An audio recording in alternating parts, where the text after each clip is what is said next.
Découvrez la lumière spirituelle avec Paroles vivantes et d'espoir sur YouTube. Vous cherchez à approfondir votre foi et à nourrir votre âme? Rejoignez-nous sur Paroles vivantes et d'espoir, où nous partageons chaque semaine des messages inspirants et des enseignements éclairants de la parole de Dieu. Pourquoi s'abonner à Paroles vivantes et d'espoir?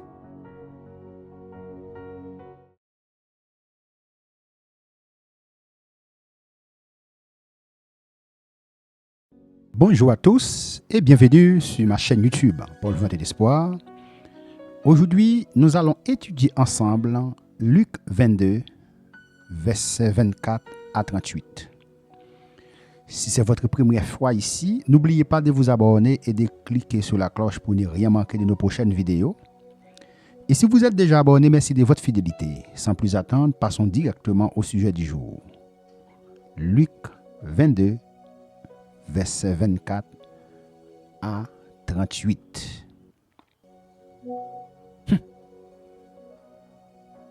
C'est ce verset que beaucoup de chrétiens, n'est-ce pas? Beaucoup, soi-disant, de chrétiens utilisent aujourd'hui pour dire, n'est-ce pas, qu'ils peuvent porter des armes à feu. Donc, ils ne comprennent pas, n'est-ce pas, le contexte de ce passage. Dans Luc 2, verset 34-35, on peut lire « Siméon les a bénis et dit à Marie, sa mère, cet enfant est destiné à amener la chute et le relèvement de beaucoup en Israël à devenir un signe qui provoquera la contradiction. Toi-même, une épée transpercera l'âme. Ainsi, les pensées de beaucoup des cœurs seront relevées. » Waouh! Évidemment, on a ici une métaphore. On a ici dans ce verset une métaphore, une image pour exprimer l'épreuve douloureuse que vivra Marie, notamment lors de la crucifixion de Jésus. Ok? C'est une métaphore. Ce n'est pas une épée réelle. Également, dans Matthieu 10, verset 34-36, on lit « Ne croyez pas que je sois venu apporter la paix sur la terre.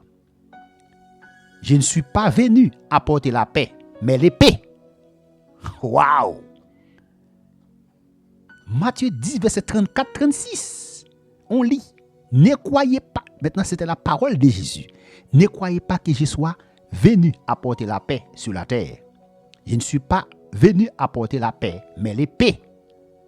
Car je suis venu, n'est-ce pas, mettre la division entre l'homme et son père, entre la fille et sa mère, entre la belle-fille et sa belle-mère, et l'homme aura pour ennemi les gens de sa maison. » Il est clair que le Seigneur n'est pas venu avec une épée physique, comme quelques-uns le croient. Ici encore, le mot épée est une image. Ok? Ce n'est pas une épée physique. Le mot épée ici est une image, une métaphore pour parler de l'état d'hostilité et d'adversité qu'un disciple de Christ subira de la part de ceux qui rejettent le Seigneur. Il en est de même du mot épée dans le contexte d'aujourd'hui. Jésus est en train d'expliquer que désormais les disciples vont vivre dans un état d'hostilité, d'adversité et de persécution.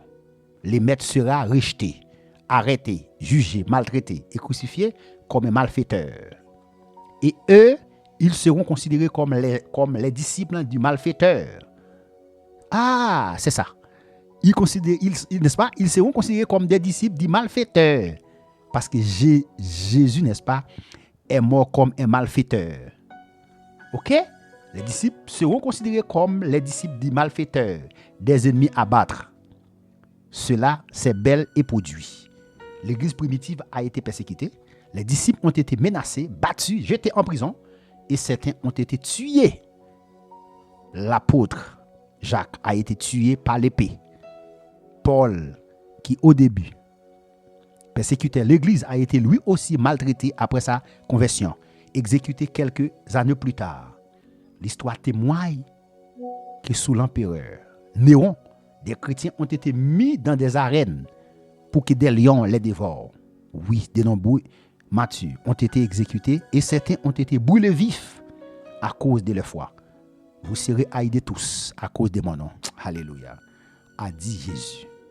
Luc 21, verset 17. Oui, je pense que le mot épée est l'emblème de l'état d'hostilité et d'adversité dont le Seigneur veut avertir chaque disciple afin que nous soyons préparés et équipés.